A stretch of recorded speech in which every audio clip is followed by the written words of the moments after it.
प्रत्येक सण उत्सव यामध्ये वेगवेगळ्या पदार्थांची रेलचेल चालू असते।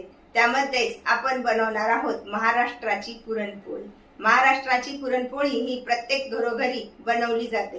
पुरणपोळी बनवायला तशी अवघड असते, परंतु एक योग्य पद्धतीचा आणि योग्य याचा वापर करून जर बनवली, योग्य माप घेऊन, तर ती पुरणपोळी पटकन बनवली जाते।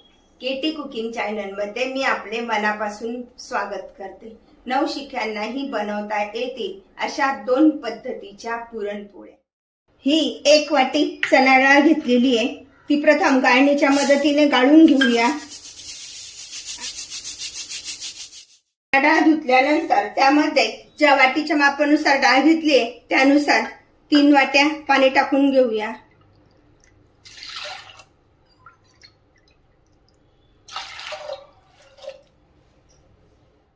पद्धतीने व्यवस्थित हलवून घ्यायची। त्यानंतर त्यामध्ये पाव चमचा हळद टाकायची, थोडंसं तेल टाकायचंय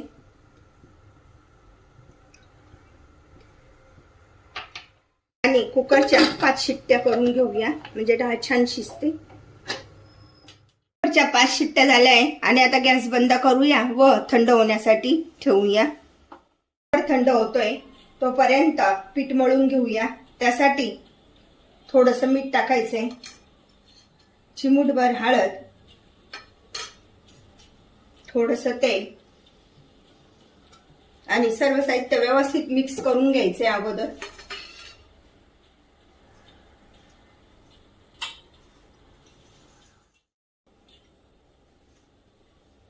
अशा पद्धतीने थोडं थोडं पाणी टाकायचं आणि व्यवस्थित असं पीठ मळून घ्यायचंय।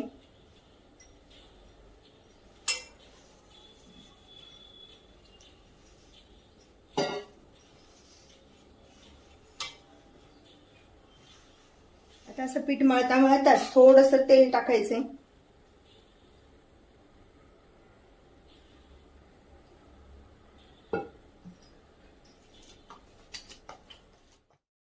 अशा पद्धतीचं पीठ मळायचंय।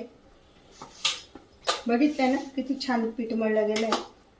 आता डाळीमध्ये गूळ टाकेपर्यंत हे पीठ छान असं मुरू देऊया, भिजू देऊया। मस्त डाळ शिजली ना एकदम मऊ, एकदम छान अशी ही डाळ शिजली गेली आहे। हे बघा, अशा पद्धतीची व्यवस्थित अशी डाळ शिजून घ्यायची, म्हणजे तिचा कट पण छान तयार होतो। आता आपण ही डाळ चाळणीत ओतून घेऊया। ही डाळ पुरणाच्या चाळणीमध्ये ओतून घेऊया आणि निथळून घेऊया चांगली। डाळ छान अशी निथळली जाते आणि या पाण्यापासून आता आपण कट पण बनवणार आहोत। हा कट खायला एकदम स्वादिष्ट लागतो। अशा पद्धतीने पूर्ण पाणी व्यवस्थित काढून घ्यायचं, म्हणजे पुरण आसट होत नाही, म्हणजेच पातळ होत नाही। आता ही निथळलेली डाळ आपण कुकरमध्ये पुन्हा टाकून घेणार आहोत। या डाळीमध्ये ही अर्धी वाटी गूळ टाकून घेत आहोत प्रमाणानुसार। आता सर्व साहित्य व्यवस्थित मिक्स करायचंय। गूळ बारीक चिरून घ्यायचा, म्हणजे पटकन वितळला जातो।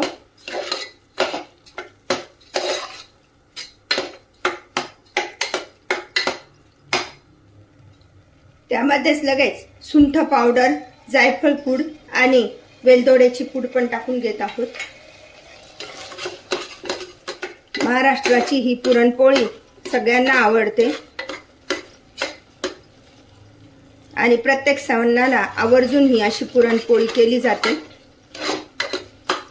पूर्ण व्यवस्थित अशी सुकेपर्यंत आपण हे मिक्स करून घेणार आहोत आणि डाळ पूर्ण शिजल्यामुळे त्यामध्ये कणकण राहत नाही। भांड्यापासून वेगळं व्हायला लागलेले हे मिश्रण तर आता काढून घेऊया, गॅस बंद करूया।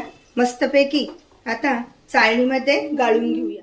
हे तयार झालेलं पुरण काढून घेऊया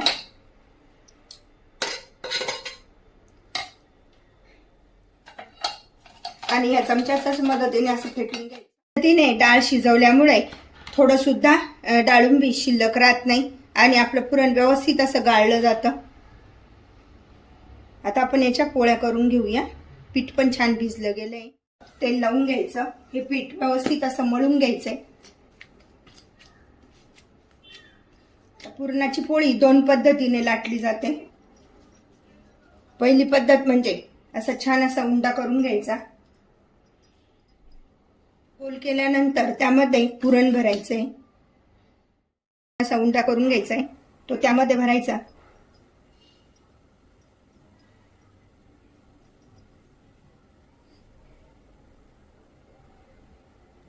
आणि हे सगळे भाग असे एकत्र करायचे व्यवस्थित.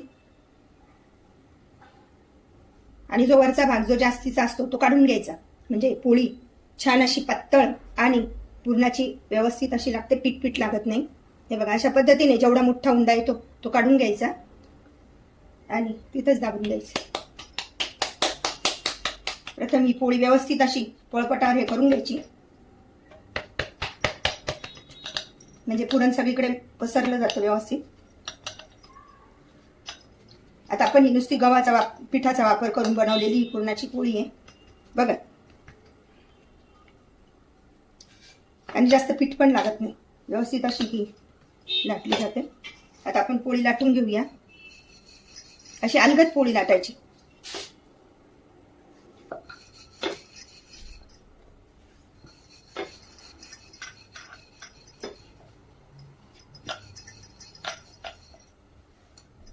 सारखी सारखी पोळी उचटण्यापेक्षा आहे ना, पोळपट आपला असा फिरवत राहायचा. आपल्याला जितकी मोठी पोळी पाहिजे ना तितकी मोठी, आणि जितकी पातळ पाहिजे तितकी पातळ पोळी होऊ शकते. मस्त. प्रथम थोडंसं तेल सोडायचं.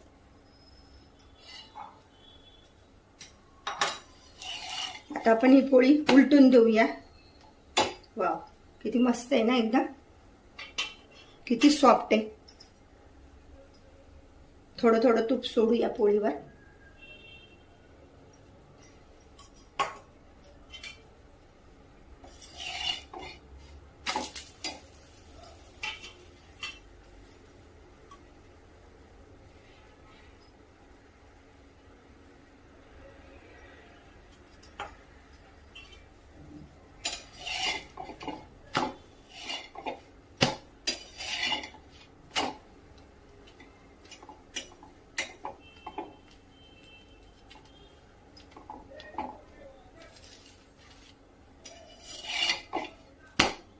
अशा पद्धतीने पोळी ही भाजली गेली आहे.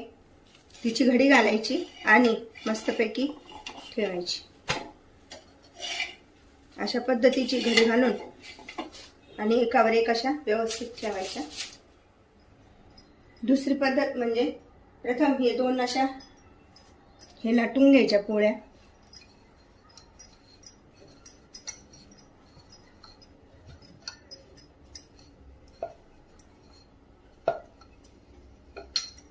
सारख्याच लाटायच्या दोन्ही.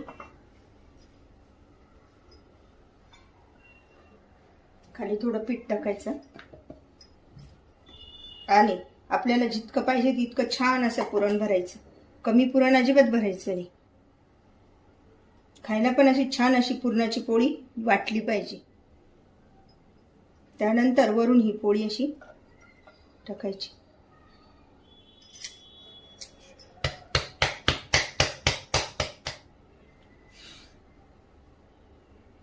आता पीठ लावून आपण ही पोळी लाटून घेऊया.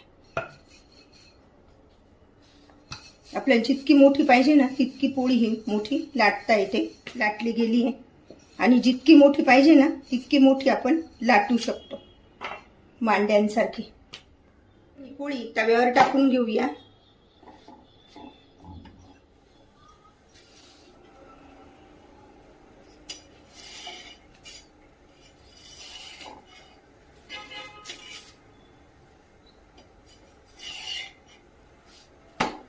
वाव, किती मस्त ना.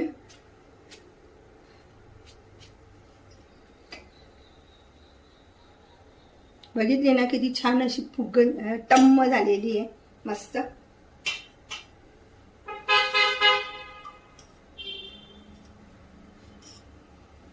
थोडंसं तूप सोडूया छानपैकी. शक्यतो कडेने आधी तूप सोडून घ्यायचं.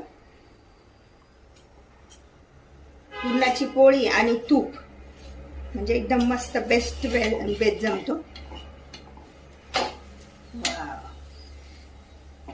किती मोठी पोळी पाहिजे तुम्हाला, इतकी मोठी पोळी ही. आपण पुरणाची पोळी आणि साजूक तूप काढून घेऊया.